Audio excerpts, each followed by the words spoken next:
వారు ఇచ్చిన ఆర్డర్ ప్రకారం ఈరోజు ఫీల్డ్ రావడం జరిగింది.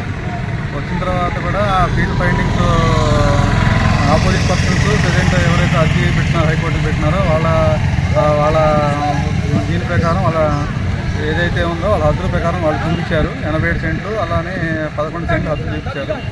దాని ప్రకారం 87 సెంట్ల వాళ్ళు కూడా మనకి అబ్జెక్షన్స్ కూడా రేజ్ చేసి ఒక పేపర్ కూడా ఇచ్చున్నారు.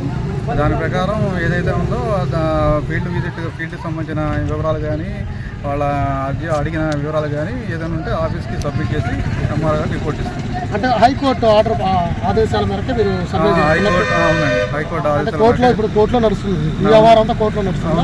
87 సెంట్లకు సంబంధించి జరుగుతుందా లేకపోతే అన్ని 11 సెంట్లకు సంబంధించి అడిగారండి. 11 సెంట్లకు సంబంధించి మీరు సర్వే చేశారు ఈరోజు? అవునండి.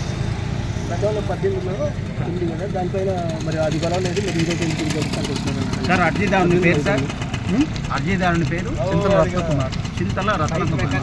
తనకు 11 సెంట్లు దీనిలో ఉందని చెప్పని హైకోర్టు వారికి పెడితే హైకోర్టు వారు 6 వీక్స్లో దీన్ని వెరిఫై చేసి రిపోర్ట్ ఇవ్వమని చెప్పారు. దాని వివరణ మీరు అడిగారా? అది కొనుగోలా లేకపోతే వంశపారపర్యంగా ఏమైనా వస్తుందా?